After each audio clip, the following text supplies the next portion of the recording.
या देवी सर्वभूतेषु मां सिद्धिदात्री रूपेण संस्थिता नमस्तस्यै नमस्तस्यै नमस्तस्यै नमो नमः।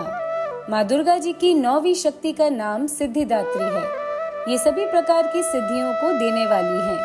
नवरात्रि पूजन के 9वें दिन इनकी उपासना की जाती है। इस दिन शास्त्रीय विधि विधान और पूर्ण निष्ठा के साथ साधना करने वाले साधक को सभी सिद्धियों की प्राप्ति हो जाती है।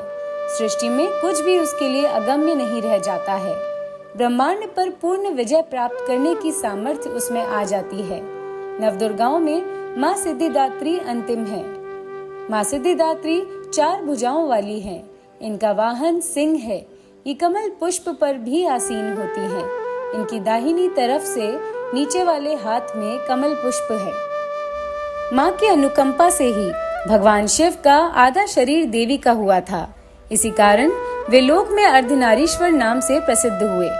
प्रत्येक मनुष्य का ये कर्तव्य है कि वह माँ सिद्धिदात्री की कृपा प्राप्त करने का निरंतर प्रयत्न करे, उनकी आराधना की ओर अग्रसर हो। इनकी कृपा से अनंत दुख रूप संसार से निर्लिप्त रहकर सारे सुखों का भोग करता हुआ वह मोक्ष को प्राप्त कर सकता है। सिद्धिदात्री माँ के कृपा पात्र भक्त के भीतर कोई भी ऐसी कामना शेष बचती ही नहीं है जिसे वे पूर्ण करना चाहे।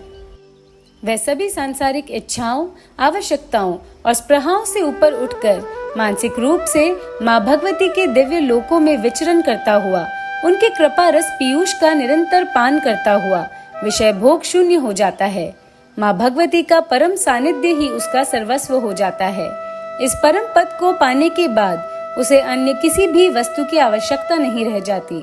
माँ के चरणों का यह सानिध्य प्राप्त करने के लिए हमें निरंतर नियमनिष्ठ रहकर उनकी उपासना करनी चाहिए। माँ भगवती का स्मरण, ध्यान, पूजन हमें इस संसार की असारता का बोध कराते हुए वास्तविक परम शांतिदायक अमृत पद की ओर ले जाने वाला है। आज के युग में इतना कठिन तप जो कोई भी करता है वह माँ की कृपा का पात्र बनता ही है। अन्य 8 दुर्गाओं की पूजा उपासना शास्त्रीय विधि विधान के अनुसार करते हुए भक्त दुर्गा पूजा के 9वें दिन इनकी उपासना में प्रवक्त होते हैं। इन सिद्धिदात्री माँ की उपासना पूर्ण कर लेने के बाद भक्तों और साधकों की लौकिक परलौकिक सभी प्रकार की कामनाओं की पूर्ति हो जाती है। नवमी के दिन माँ सिद्धिदात्री की पूजा की जाती है। देवी के इस स्वरूप को केतु ग्रह की स्वामिनी माना गया है। जो जातक नवमी के दिन माँ सिद्धिदात्री की पूजा अर्चना करते हैं उनके जीवन से केतु का दोष हट जाता है। तो ये थी माँ सिद्धिदात्री की कथा। धन्यवाद।